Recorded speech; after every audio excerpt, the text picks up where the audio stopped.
Welcome back to the Rosie Rose podcast, where we explore stories of healing, resilience, and rising from the pain into purpose. I'm your host, Rose Kun, and today I'm joined by Chhut Pa. Chhut is one of the seven children, six who survived the Cambodian genocide. He grew up in a refugee camp in Thailand, then in the street of Long Beach, surrounded by gang violence, poverty, and the silent weight of his father's trauma. Today, he shares his journey of breaking cycles of fatherlessness and trauma, and how surrendering to God became his path to peace. Welcome, Chut. Can you share a little bit about your childhood and how your family's experience with the Khmer Rouge shaped your early life? Well, good afternoon. This is Sunday, and it's a good day, good weather. I think it's good weather in California, my former home uh, state. Uh, Growing up, I think going back to going back to Cambodia. So uh, I remember, and I'm sure a lot of people know about what happened to Cambodia. For me specifically, when I was three, you know. Hearing all the commotion and the fighting. I remember uh playing in a room full of salt, and I didn't know what was going on, and there were Room full of loud salt. noise. Salt, yeah, I was playing, Salt, seeing like salt. salt. Yeah, salt. I think there was a factory. I was wandering around. Mom and dad was looking for me, and they were like, well, we have to evacuate.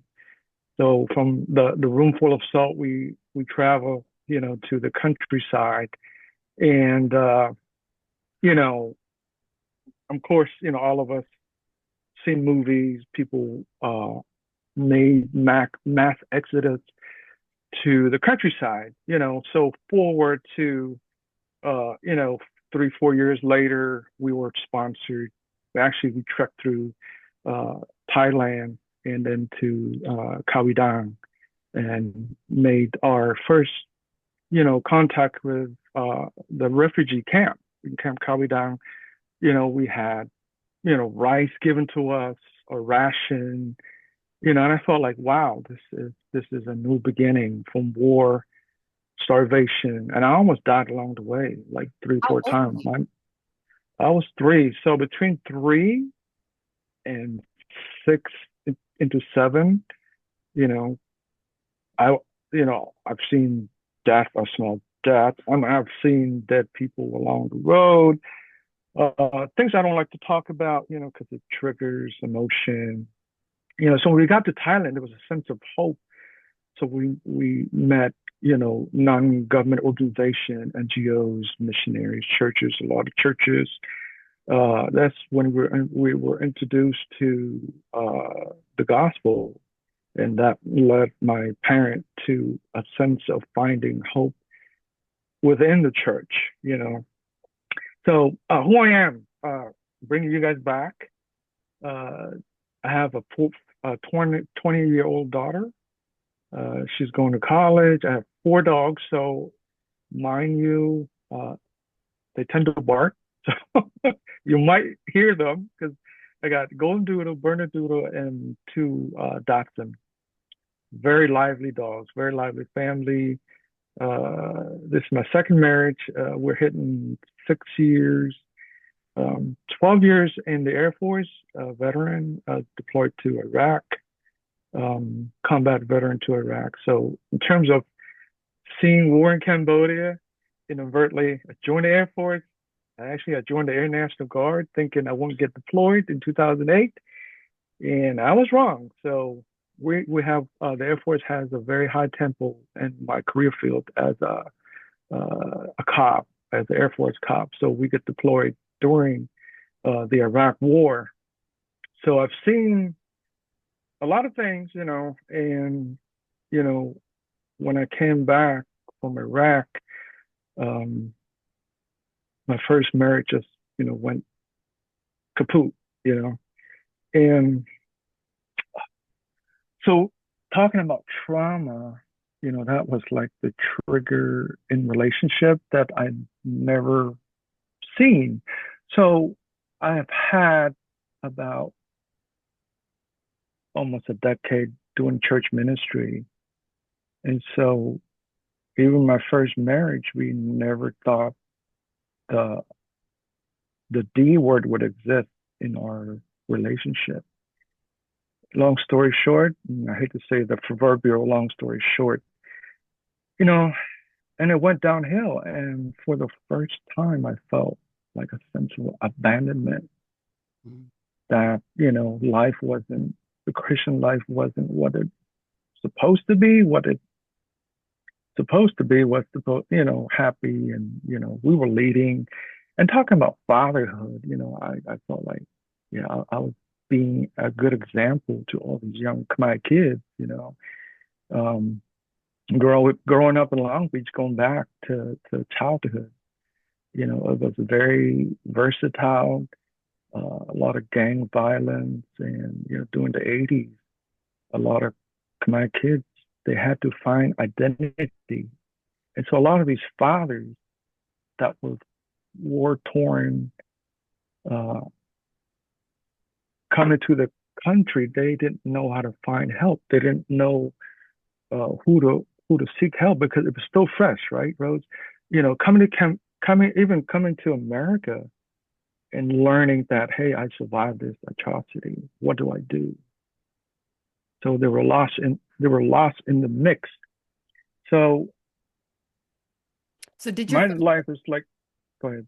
so did your family find a community in Long Beach or wherever you guys were residing at So that time? we started in Texas, and so we had a sponsor because one of my one of my brothers, have had some health problems. So we were sponsored by the doctor in Texas to have his heart operation. So we were connected to the Le Cruz which is one of the prominent older, very fluent in both Khmer and very missional in his work with the refugees beginning in the 70s and throughout the 90s. So the Cruz has been instrumental in helping our family assimilate into being a Texan. So I don't know what Mexican music was. Well, I didn't know what American music was. I thought the Mexican music was with the music until someone told me, "Hey, you need to change the channel. There's other station that doesn't speak Spanish." So I'm like, "Wow." So we were connected to the churches in Texas. From there, and I said we, my parents, and I would like to say that it's my father that moved around a lot. So we became nomadic because he moved around because back then they were just hearing like, hey, because everybody just hearing like, hey, is what is it out there?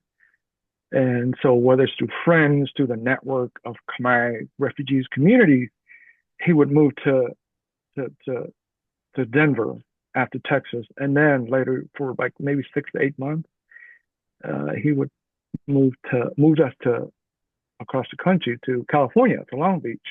What year did you guys come to America? We came in 1991. I'm sorry, 1981. Okay, 1981.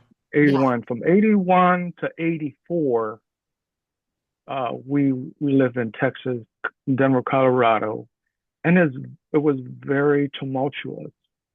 Even in even in Colorado, for 6 to 8 months, we experienced violence. We experienced, and going back to, you know, Khmer fathers, I think they experienced what Khmer word called baksbat. You've heard of that term, No, baksbat? no. What is Okay, baksbat? baksbat. Okay, baksbat Baksbat? is like a broken spirit. Baksbat. So baksbat, I could say phonetically is Baksbat. Baksbata. So it's signified the broken courage, broken spirit, and that represent the generational trauma that these genocide survivor had. So the transmission of these trauma that they kept in themselves resulted in an outcome, an outcome disconnection between people in their lives, like myself, like the kids. So they're very disconnected, in some sense. So, and the sins of the fathers do pass down to the next generation. And so, baksbat is like a broken spirit, like something that we need to overcome. And a lot of these first generation, the old generation that experienced genocide, they have not had the opportunity to seek help. For one, it's like it's a language barrier. It's a language barrier. It's something that they don't want to open up. It's a can of worms. It's Pandora box. And I tell you the story of when I talked to my mom, I'm a very emotional person. So when I talk to my mom, I get worked up. So my apologies. So it was like 6, 7 years ago. I said, "Ma, do you remember the scar on your ankle?" And then he was like, "Well, I don't remember." I said, "Well, the scar's still there, Ma." And she said, "Oh, I don't remember." I said, "You probably remember more than me." I said, "But Ma, you told me about that story."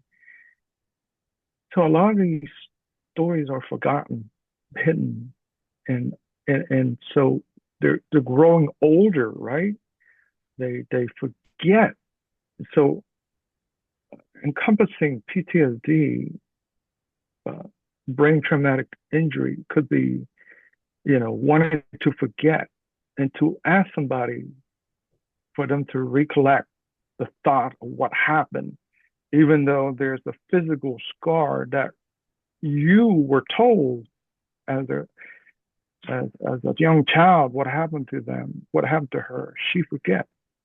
So that just drove a knife into my heart to r- record stories, to find ways to pull in all these stories from my mom. And that caused me to,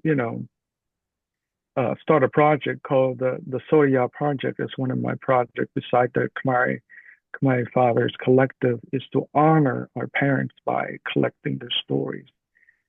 And so uh, there's a backstory behind the SORIYA Project. So a few years ago, I wanted to have a tangible uh, concept, a tangible way to collect stories, and that's to work with organizations that have had uh, success in recording genocide stories.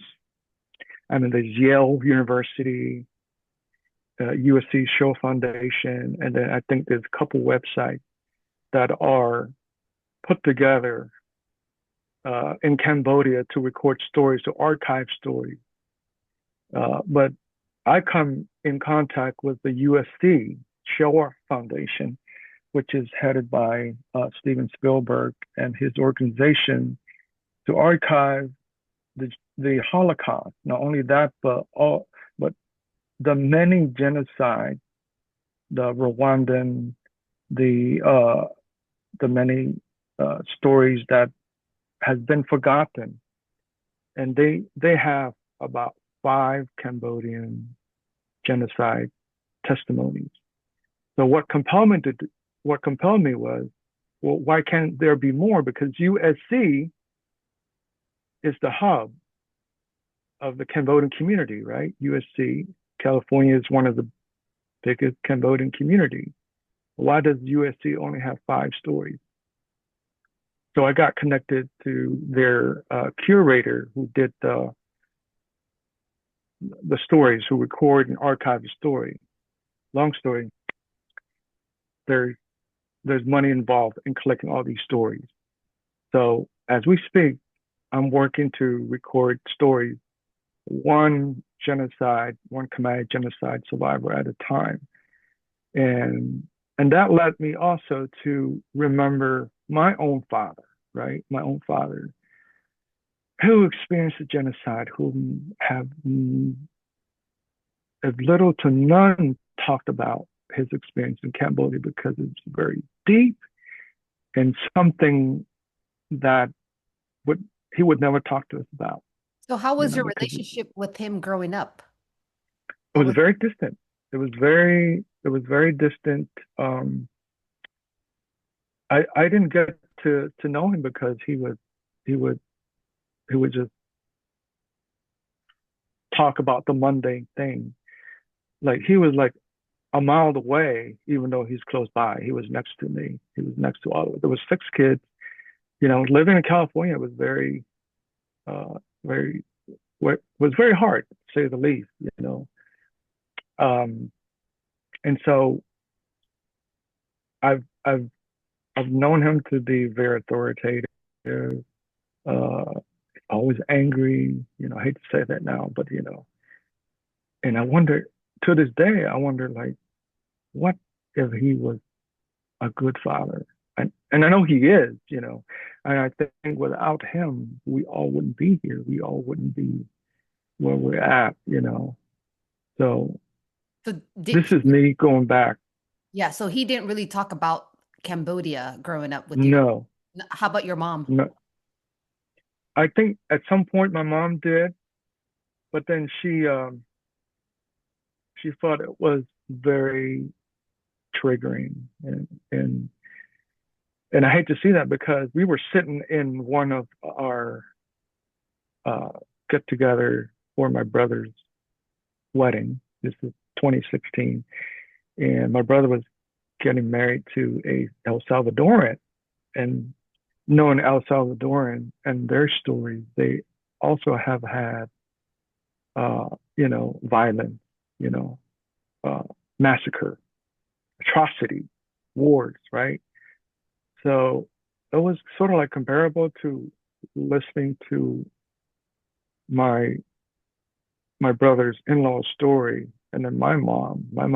So my mom speaks sort of like broken Khmer English, Khmer English. That's the term a lot of people are using. And then when my mom's talking about you know the war in Cambodia, she starts breaking down. And I was eating it, and I listened to my mom. I was like, I'm like torn into bits and pieces too. So my mom do talk about it, but to this day, my dad really have never shared. I only know what I experienced as a child, right? As a toddler. So I remember, you know, walking for miles. You know, it's like when this is gonna end. You know, I didn't know the backstory that was these Khmer Rouge, you know, making us walk all, you know, miles and weeks and on end and no food. I'm like, why am I hungry? Why am I made to carry all these things? And my dad just like, you know, he just hit me behind the head, like, keep on walking. You know, this is just remembering, you're right. And so I had to deal with that. And so that anger, that frustration in him was still in him when we live in Long Beach, California. So we were poor because my parents didn't have a good job. You know, we were on government assistance. So we rakapong, you know, rakapong, Yeah. So rakapong, rakapong, yeah, so rakapong and means picking a recycling we can. were yeah we were picking cans, we were dumpster divers, and Long Beach, one of the bougie Long Beach area, and actually one of the places that I go that we went on my second marriage. We went to the exact place where I picked cans on Seal Beach, California. We got married there. I said, oh, because I got remarried. So went through a divorce in 2008. And I met my wife in 2013. That's another story. That's another podcast. um, so during COVID, we were looking for a place to get married. And we were looking at the beaches and Malibu. And I was like, there was so much restriction. So we went back to Seal Beach, and one of her bridesmaids, I think was Ruthie, she said, "Hey, let's go back to Seal Beach." And so we found like a dune, and then the dune would like part us out from the main boardwalk. So then we found like solace in this place where I used to pick cans because I remember our family would go and we would you know stay over. We would build a fire in Seal Beach, and then we would, eat corn, heat, burn corn, and then we'll leave in the morning. So we got married there. So yeah, pretty much we're, growing up, we were poor. If you didn't show up for dinner or if you talked during dinner, that's your loss. So it was challenging. It was a time during the Richard Ramirez, the Night Stalker. You remember that? Oh, you're too young. What? Richard Ramirez, the Night Stalker. It No. was the Yeah, it was the serial killer. Oh, the serial killer. Yeah, it's on Netflix called the Night Stalker. So Richard Ramirez would go around. This is back in the 80, I think it was 80. Oh, yes, yes, yes. I think so. I think Yeah, he kind of like came in my hometown of Modesto, like on one Highway 132.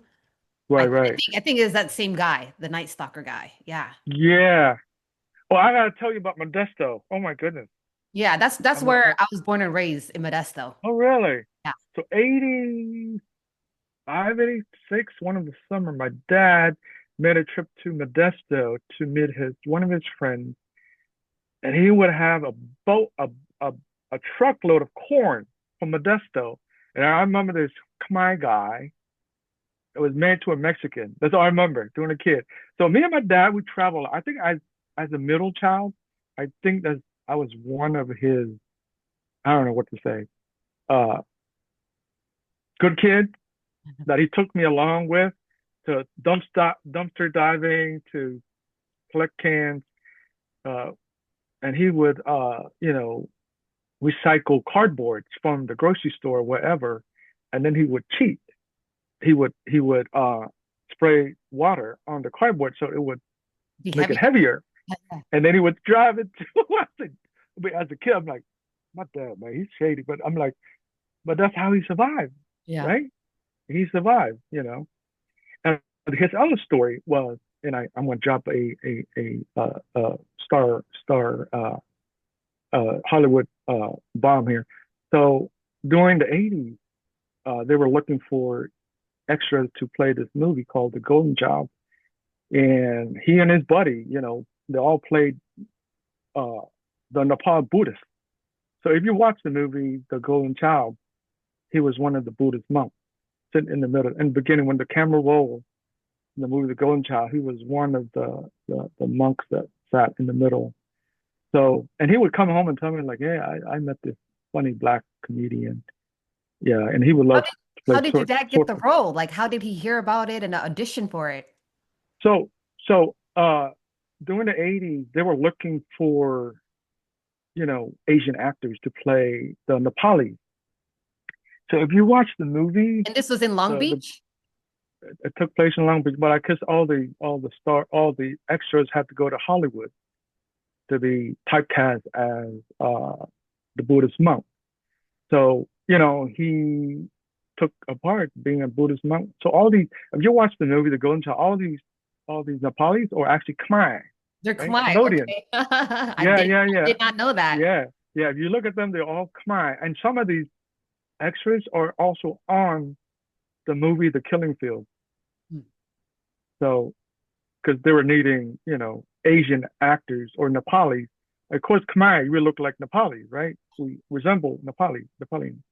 So that's sort of like my dad, getting into acting, well, playing extra because he needed the money to support it.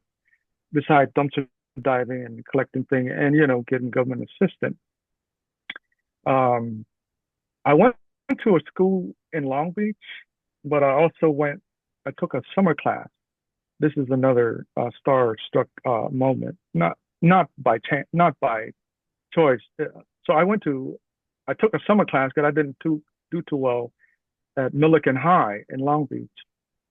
That time the school was unified in some way, so you could have a choice to go to the Bourbon School or you can go to your home school, which is Long Beach. But I didn't want to go Long Beach. I didn't like the city. It was too much, going on. I got chased. I got jumped. I got knife pulled at me. So I'm like, I'm gonna go a school near Lakewood, which is more, you know, Saul American. I hate to use the word, uh, suburban, right? So I went there, but I had to take a summer class. So I went to Poly High School, and there I heard Snoop Dogg and Cameron Diaz went to school there because Cameron Diaz, she didn't want to go to her school. She wanted to go, and I think that time was because of Unified School District. Sometimes she wanted to go to the urban school just to get out of the suburban school. So story goes, I didn't meet them personally at that time because Snoop Dogg and Cameron Diaz, which is a high school regular people. So word has it, you know, Snoop Dogg was trying to sell Cameron Diaz some weed. That's a side joint, literally a side joint story. But uh, growing up in Long Beach, it was very tough. You know, so not knowing if today I was going to eat or not, because six of us, there's sometimes we just eat like chickpeas with, you know, salad chickpeas or salami chew with chickpeas, Never had that before. Chickpeas. yeah, Because chickpeas. I don't chickpeas, know. My mom was, Khmer don't really eat chickpeas. I Yeah. know. I'm like, So salam with I you said with chickpeas? chickpeas. I Yeah, mean, no meat. I like chickpeas, but Oh yeah, me too. yeah, yeah. I now I gotta try chickpeas in my salam with you now. Yeah. So, moving forward, they decide to move again to Boston, to Malden, Massachusetts. I'm like, I just started school, Dad. And he's like, I'm a third one. I know it's more mean. I know. So he said, if you want to go with me, because I was like, what am I doing? I was like, well, I don't want to go to the countryside in Boston. I'm thinking California and Boston is like night and day. Why are you gonna move? We just live here like 6 to 8, like not even 5, 6 years, and decided to move. I just started my life, loved the sun, you know, the weather, the people, and now he wants to move and he wants to drive across the country from California to Boston. I said, Dad, I'm not going. So I stayed back with my aunt, and I think that was the last time I saw my dad was this summer.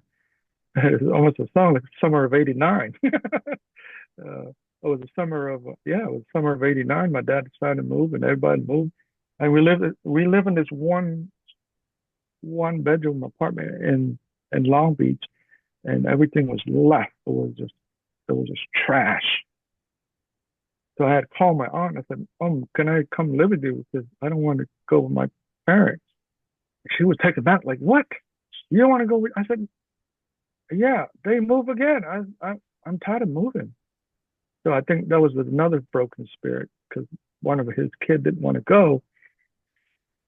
So they decided to move. And here I am finishing high school. And a summer later, I felt a sense in me like, I want, I want to be with because I don't find, I don't have my brother and sister, mom, she kept calling me like, why don't you come and stay with us? I said, I haven't, let me finish high school. I don't want to flip flop back and forth like dad. And I know why, because my dad was running to find that something, that finding, and he was trying to mend his baksbat, right, his broken courage to find who he is. And to this day, I think he found it just minutes before he passed away. So that summer, there was something in me that was telling me, Chuck, you need to call your mom. You need to go back home. I said, I don't have a home.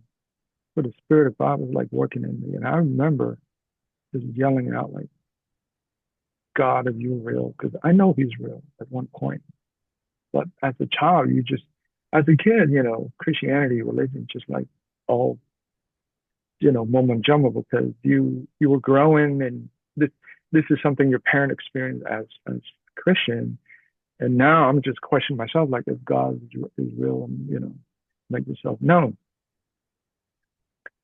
So I came home. I was actually I was at a mall. So I came home. I sensed this like urging, that gnawing nudge to call my mom. So when I called my mom, she's like, I took away by slapping. I said, what? She said, your dad died. dad died. And she started crying. And I was like, it didn't hit me for a while. It didn't hit me. It was after I talked to her. I just What like, year was that? I was, I was 80, I was 89, Oh, he passed away 89. 89. Yeah. So I decided to leave everything and took a flight out from LA to Boston and finished my high school there in Malden, Massachusetts. So from there, it was just, you know, living life, not knowing where I was going. And at one point, I wanted to be a cop. And I finished high school and I wanted to do something to give back to the community. So I joined this sort of like high school uh, police academy training for a high school student. It wasn't, it was So, just, a yeah. program for high school kids. So I have a question. You said that your dad found his spot like before he died. Can you tell me more about that? I think he found his healing within his broken spirit, the baksbat, right? The broken courage to do something about what happened in Cambodia, to be resilient. He he he had a dream about heaven. He said this place is very beautiful, and he wants to go there. And mom was like, "Well, that's heaven. You're dreaming about heaven. Yeah, we're going to go there one day, but for right now, you have your family." He said, "Okay." And I think that that evening, I think he was building a table or some sort of a furniture for the house. And then he felt tired and he just started taking a nap. And then when he took a nap, he never woke up. And that resulted in sort of like chaos in our family because our dad was everything to us. He was a provider. And that left my mom to raise us, you know. So it was tough, you know, but she did it and she did it well, you know. So for me was to help her in any way, you know. So I want to go to this college, 2 years college, and I was like, well, this is what I want to do. But we went to church. I went to church, so I was invited to a youth group meeting, and so I went to a youth group, and they're all talking about, yeah, let's go to summer camp, this Christian summer camp. I said, oh, okay, I'll go before I go to college. So when I went there, there was preaching, teaching, something I knew already, and what caught me was somebody asked me, so how do you, it was a girl there, she, I don't know where it's planted by God to ask me, so what happened to your dad? And the minute I talked about my dad, I started bawling. I couldn't talk. I was like, oh my God. I never want to talk about my dad because what he did, move around, left us high and dry, six, 7 kids. Then I started thinking about, what? He did a lot for me. I I remember saying to her, without my dad, I wouldn't be here. So I started crying. Mind you, when all these happened, I never cried. Like when I went to his funeral, I was very hard. I was mad at him. Why you move? Why you die on us? I was mad. And that was me dealing with my emotion, unforgiveness. So I think for me to understand where he came from, he was trying to hide. He hid all his trauma from us because he didn't want us to experience it. That's what I'm thinking.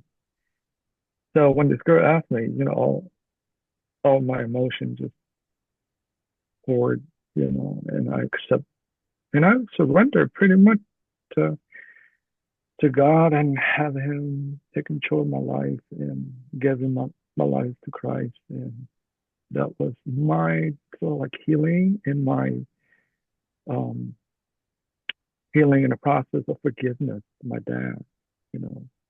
And what does surrender mean to you?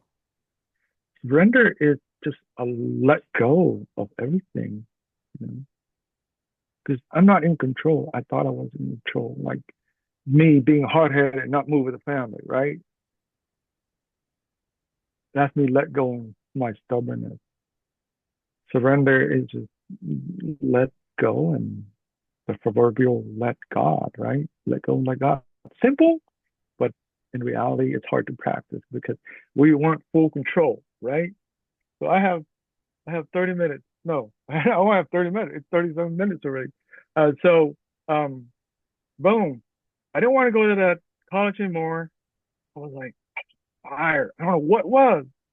I was like, I want to be a missionary. I want to be a pastor. I want to be this. And I was connected to some of the leadership of our church, and they said, "Hey, this school in Georgia, there's a couple of Khmer guys going. You want to go with them?" So we're connected, and I'm connected with my youth pastor. So I went to this Christian Bible school in Georgia, North Georgia, the Coal Falls, and I met all these, 3, 4 Cambodian leaders. They were already leaders, and here I am, young buck, fresh out of high school, right? Discombobulated, Southern California. Now I'm in Boston.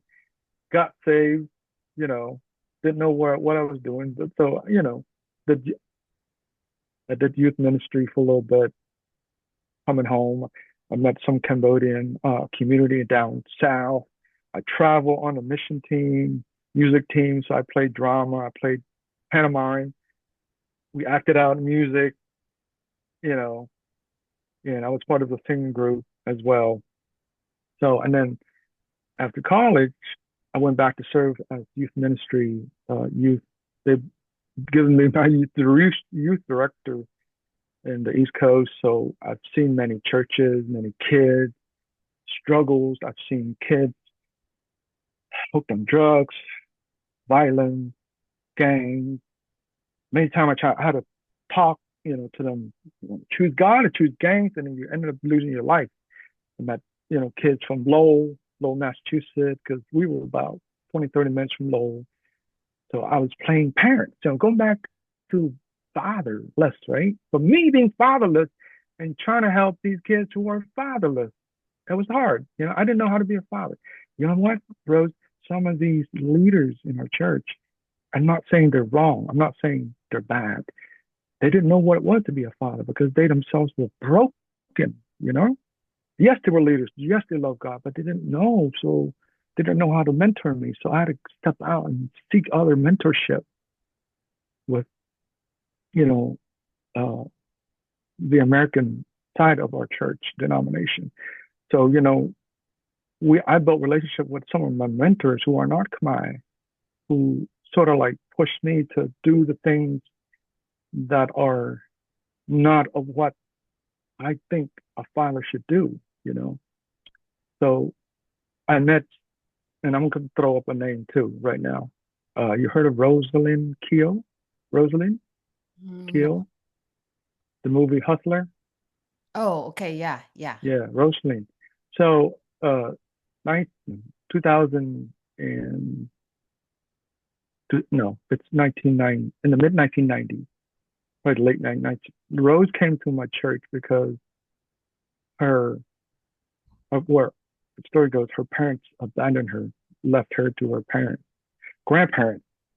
So her grandparents would send her to Boston to live with her aunt. Her aunt were connected to my church, and so Rose would come to my youth group. So I would pick her up and drop her off, pick her up, drop her off.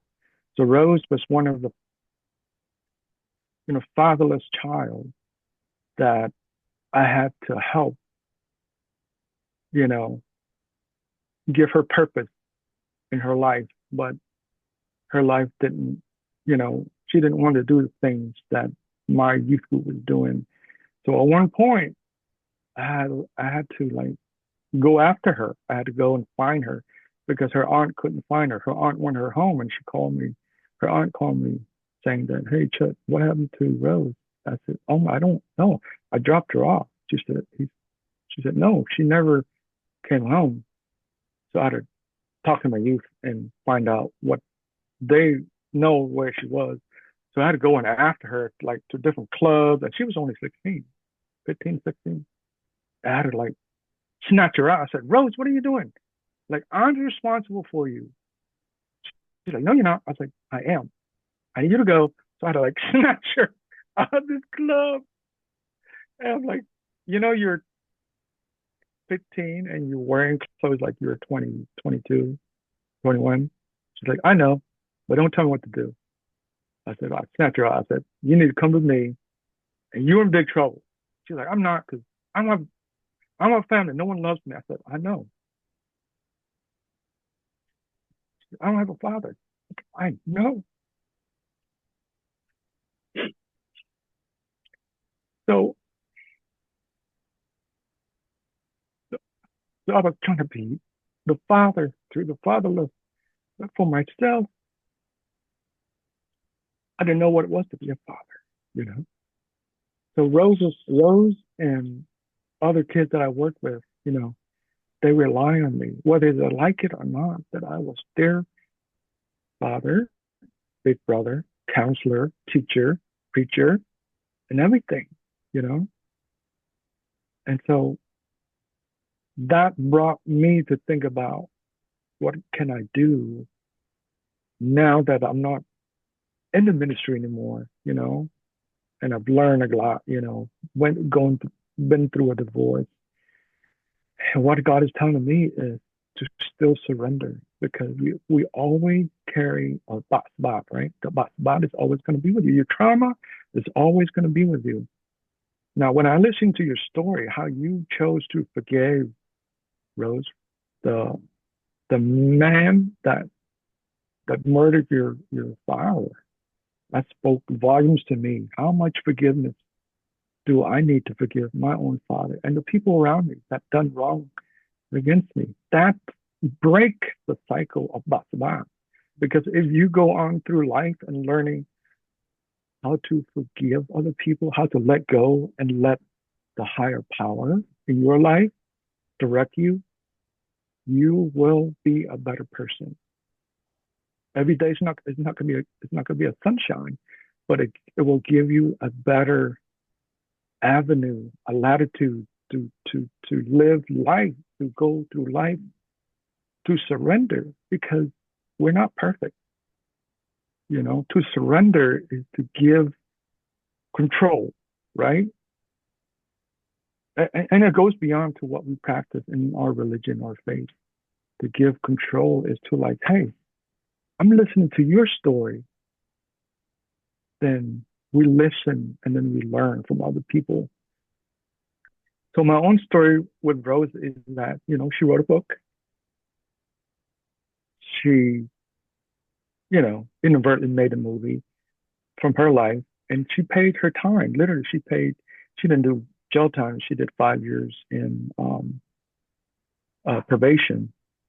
Now, this is coming from a guy. My other job is I'm a correctional sergeant. I've been working in correction field for almost 20 years. The job didn't pick me. You know,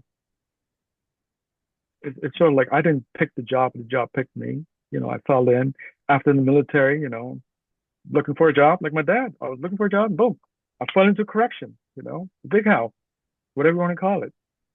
But you know what? I learned to help other people. There's so much generational trauma, not just within the Cambodian community, the Black community. Now we got the Nepali that are coming to Pennsylvania. I've seen them one by one with all this trauma. And you know what? My job is not glamorous, but there's purpose, there's calling. Maybe God took me out of being a law enforcement in the capacity of like patrolling and then put me in jail, literally put me in jail. And I'm serving him, right?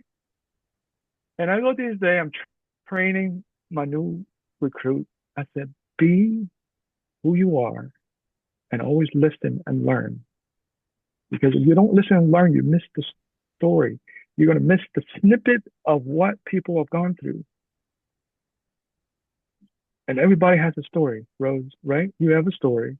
I have a story. When he found out, like, I'm eating trays from the inmates, I'm like, you know what? I've eaten worse. I've eaten none. And to a point where I almost starved to death. Mhm. They were like, yo, Sergeant Pa, he's cool because he went through hell. And literally I was, you know. But, you know, along the way, the hustle of life, you know, gets you boggled down. And I mind you, Rose, she only knew what she knew because she didn't have a father in her life. Now, I was in her way, maybe, maybe not, but I was there to guide her. But it took her 5 to 10 years into making mistakes, choices, life choices she made to raise her child, to be the mom, and to go back to the father of her child after all these years. No, she's on talk shows, she's on many shows. But you know what? It takes a village to raise a child.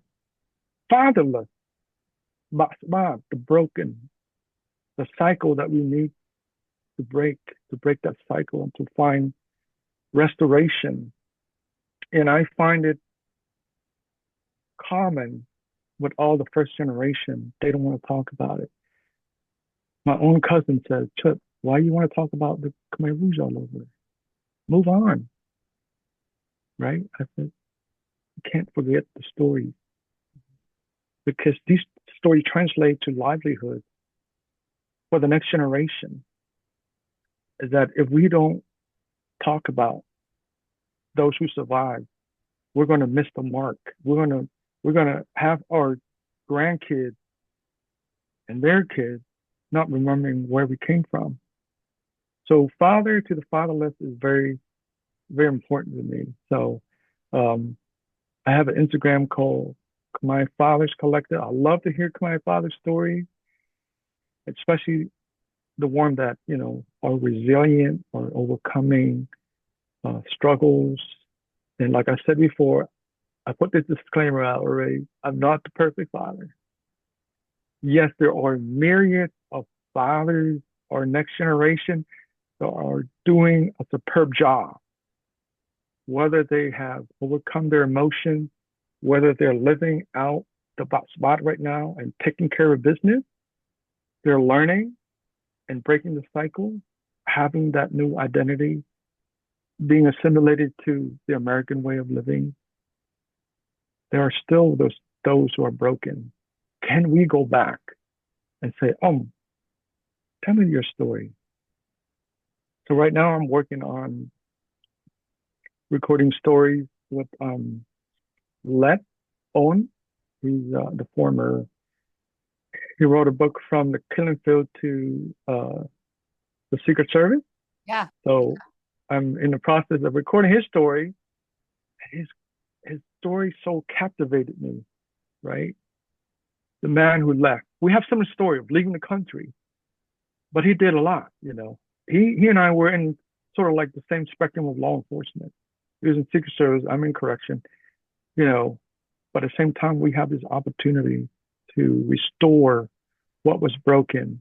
You know, to retell our story in a different narrative, in a different way, so that hey, we have overcome this, and we're still going to help other people to overcome or baksbat, Yeah. And what do to you, carry on. yeah. So can you tell us like uh what can our generation do to break the cycle of silence and the pain in our families? I think we need to be vulnerable and start talking. Yeah. So we need to start talking and harness the spirit of communication, transparent, right? So these trauma doesn't go away. It's passed down, whether you believe it or not, the silence of trauma. And that's what I was experiencing. Like I didn't want to talk to my dad or, or talk about my dad for so long because I have this hidden silence of unforgiveness. So we need to open our hearts and mind so that we would have this collective thought process to to be open, you know, to share about what happened to Cambodia, what happened to our parents, and to keep the faith and keep the the story of a parent alive so that we can learn to offset some of these similar trauma in our own lives and in the lives of our kids. So, in order for us to restore others, we need to be honest with ourselves, to love what we experience, to accept it, to like, I think I told somebody a couple months ago to own your crap, right? The Own stuff. your cramp, like take responsibility Yeah. of Ownership of your action, ownership of your trauma. Take ownership. Hey, I've not done this as a father. I've not talked to my father for so many years. If they're still living, the father has excommunicated himself, whether it's by communication, make ourselves available to talk to them, to not more or less like appeasing, but to be transparent, right? To make yourself known so that, hey, I'm available to talk, so that the next generation would know what true healing is. Because if we don't make ourselves available to have true communication, to be transparent, then we're doing ourselves injustice, the injustice to our family and the family to follow, yeah, because in right? order to heal, we need to first have an open heart to listen and to understand. Open heart, And yes, also, you very you much. need to feel safe. Like you can't go to somebody and yeah, healing for me happens in like a safe environment, a safe place where you can be able to talk about anything and everything.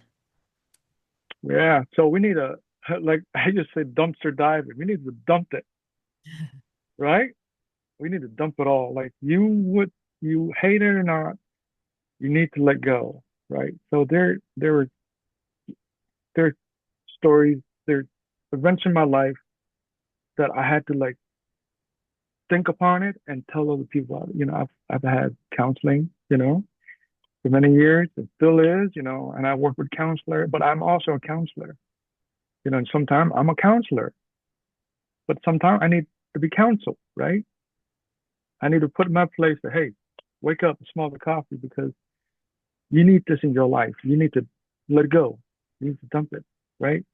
So healing comes when you are ready to let go and receive. So one thing that a lot of Christians do is to like put your hands out, right? You let go and you want to receive it. Let go and receive.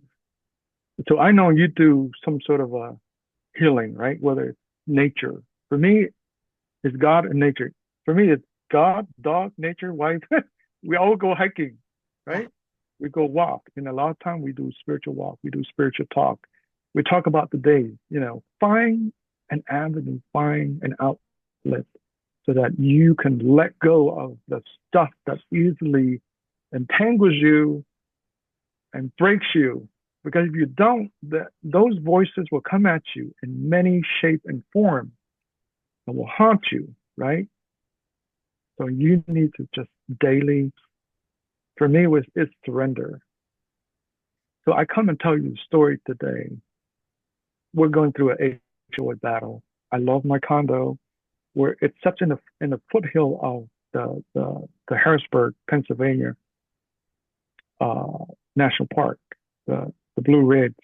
I loved it, but we're getting to problems with our HOA, because we have 4 dogs. We got 2 extra dogs, and they like to bark whenever let's see rabbits, deers. We have a myriad of deers every night, every day. So they bark. So that caused the HOA to give us a letter, call the cops. So they've been calling the police on us. I was just putting stress on us and being in law enforcement, being correction. I did not want to have to deal with this. I didn't want to have, to yell at anybody, to get into a fight. Long story. We got into a verbal argument and the lady accused me, the lady next door, next to me right now, accused me of chest bumping her. I was like, what the heck? I told the cops, I'm like, why would I do that? I was like, sir, I said, you know what I do? You know that I work in law enforcement. I would never do that. One, to a senior citizen. I didn't say that. To an old lady, and of course I work in correction. I would not want to be sitting in jail when I work in jail, right? So long story, we're actually moving, and so it was a God thing. We've been praying. We've been working on getting a house, so we'll have room for the dogs, 4 dogs, No more and HOA harassing you. I'm sorry. No more HOA. Is it that's harassing you? Yeah, HOA and the HOA board member. She is that neighbor. Oh, So a lot of time, truth are bent and things are twisted. And for me, I have my father, and I know I have my father's anger. It's something I'm trying to like calm, cool, collective, because I work in a very hostile environment. I don't want to come home to somebody to, to be hostile toward me. So I'm coming home and I'm not feeling home because I'm very stressed. And this is where the rubber meets the road with our conversation, because I want to take things in my own hand, right? I want to do justice. I want to have an eye for an eye, right? And then God's like, let let go, let go. She did to me. She called the cop, lied about what I did, and every time the dog barks, I'm like cringing, right? Every time we leave the house to go somewhere, I'm cringing because I didn't want her to call the cop. And she had another lady call the cop too. And the HOA president called the cop. So I'm like, this is crazy. So I was like resorting to violence, right? I was like, oh no, being in the military, being correction, I have a I have a pistol, right? At one point I was like, maybe I should go and shoot out all her family. I'm like, what am I thinking? Right? Ooh. And I told my coworker, I was like, I was being honest, like, yo, this lady making me so mad. I want to take my pistol. And they're like, no, that's not the way. So we went to court and battled in this court. And my wife started, she's bawling out, she's crying.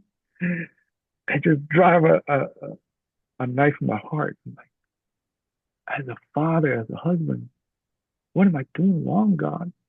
So there's a moment, there's a God moment. You're like, this is healing, right, Rose? This is healing. Like, I don't know what's going on, God. Show me. yeah. And that day after court, I felt a sense of peace. And I was praying for the way. And one of the songs that we listen to is God is the way maker. God makes the way when there is no other way. When I wanted to resort to violence, to do harm, to do destruction to my neighbor, God says, I got you. Got you in my hand. Let me, let me. And so my heart began to like crumble on all these violence that I wanted to do. And he said, this is not you, Chuck. This is not you. You're better than that. You're a better father than that. Because my dad, doing the Richard Ramirez, the serial killer, he had a gun. He was sitting there. I tell you, Rose, nobody could go to sleep that night in Long Beach, in Southern California. Everybody was up on their toes because Richard Ramirez was going to come to your house. And my dad was sitting there in the table and all the lights turned off. I couldn't go to sleep because my bedroom, well, there was no bedroom. It was like my bunk bed was like next to the dining table. I was like peek and look at him like he had a revolver. He was waiting for Richard Ramirez. But for me to do that same thing to my neighbor was not that. So the trauma that my dad had, I also had to do justice, to take the situation, the control in my own hand. And God says, no, this is not the way. I will make the way when there's no other way. Wow. And God, yeah, in Psalm 68 and 5, it says, God is the Father. He knows everything. God is the Father to the fatherless. God is the Father to Rosalind. skill, learned the hard way, but she learned like I learned to give of myself daily, to surrender. Because if I don't, the worst enemy will come out, right? We all have the worst of us that can come out. And that is very destructive if we don't do something about it. Yeah. Mind you, yeah, some of the fathers that I know love the kids, loves their family, but Yeah. there are So some that are still healing.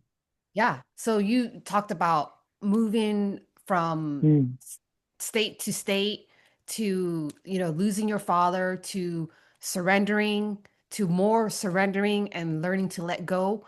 What would you give the people listening today about like is there any last words that you want to say to the people listening? It's not too late to be vulnerable, to show peace instead of violence, to show love instead of hatred or resentment, because you can't hold on to resentment. So if I'm speaking to somebody that needs to hear, to let go, and healing start with yourself. Forgiveness. Like when I found out I can talk about my dad and the myriad of like stuff was like falling. So when we learn to let go, it's easy, right? To say it, let go, let God, let go, and let the healing process. Healing starts with you. You are the captain of your own ship. Let go so that healing can take place, and start taking action. Start restorative action. Who do I need to talk to make my situation better?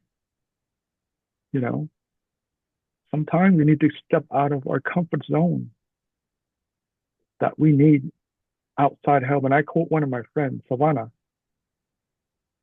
we need outside help, whether it's therapy. Sometimes you need second opinion to look into the situation that we're in, right? So seek outside help, second opinion, but always come back to that the healing starts with you. I love You are the driving force. healing starts with you. Yes. Yeah. Oh, Basic concept, right? But it's easy. It's not easy to practice. And I'm learning as I go, as I am moving, literally, if I can show you, I'm still boxing in the background, you know. So my wife is an artist by trade, second wife, Janice. So she helps me, you know, with my process, you know, thinking about the next stage of our restoration in our marriage. It was rocky, right? Christian. We went, both of my ex, both of us, my ex-wife and I, we went to a Bible school. But that doesn't make you that doesn't make you a whole person, because we all still make mistakes. We're all still broken lives, broken family, you know. So as we go through the process of healing, we need to depend on the people. it's the community. It Healing is it starts in take the it, community because you need yeah. to be seen and you need to be heard. You know, healing is very hard to, yeah, Mm, definitely you could do like meditation and like, heal mm-hmm, by mm-hmm, yourself. But it starts with the community. Like you're raised in the community, you're yes, healed in the community, trauma happens in the community. So mm-hmm, it's people, community. right. Yeah. So it start with you, and it's the same concept as the church. The church start with you making commitment, and then you're gonna, you know, connect with the corporate body of church that can help you, because you are, it's inseparable for the individual and the corporate body of a church, you know, to work side by side, right? So the same healing also works when you piggyback on other people have gone through your own experience, what they have gone through. So it start with you, community, corporate, and then the wider scale of the greater community of Cambodian, right? Father Cambodian. So along the way, we we want to build that relationship with people around us so that we all helping each other, right? Raising a village. It's a village to find the hill of family. So yeah, so my personal reflective is, you know, healing start with you and learn to take responsibility as a father, Yes. you know, even though we're fatherless, a lot Yeah. of people I know don't have a father because, the war, like Rose, the parent left her, to her grandparent. But you Yeah. know what? She made good, even though she made a mistake along the way. And that's what we have to look forward to is finding a new narrative Yeah. for your Finding life. finding the new Yeah. narrative. Someone told me that. I hated that. She Yeah.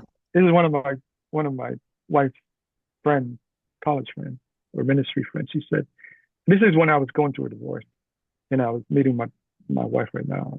Her friend would say, Chhut, create a new narrative. I'm like, you are so up in your high horse telling me to create a new narrative. I don't know what that is. There's a bunch of Christian jargon, da da da. You know what I mean? That hit Yeah. home to me. Like I had to create a new narrative for myself. Yeah. Oh, I'm divorced. Yeah, okay, New belief it's system. okay. Yeah, That's because it. in Belief order to system. change, you have to change your narrative. Because if you have the same narrative, you stay the same. So it's like Mm-hmm. stepping into the person of who you want to be. Let's change the narrative to who is it that you want to be. Yeah. But thank you, Chuck, so Yeah. much for sitting down with you today and just, sharing your story about healing, about being fatherless, about letting go and surrendering. Thank you so much for your story. And I know that you're going to help lots of people. And where can people find you at? Well, I have my Instagram is Khmer Fathers Collective, where we showcase Khmer Father story, and by doing that, we honor their strength, their courage, their sacrifice, and also my personal page is Chhut Pa at 7117, and also the SORIYA Project is SORIYA. The SORIYA Project, we help uh, Khmer uh, genocide survivor tell their story. So we are in the process of working with USC Show Foundation to archive Khmer stories, Khmer testimonies, so that their story would have a legacy, so that their resiliency would continue to bless other people to hear their story, so their story will not be forgotten. Yeah. Thank you for having me. This has I love been that. I love that. I will leave awesome. all of Chut's information on the bottom of the episode. And thank you so much for tuning in and Thank joining us. you. Thank you, Chut.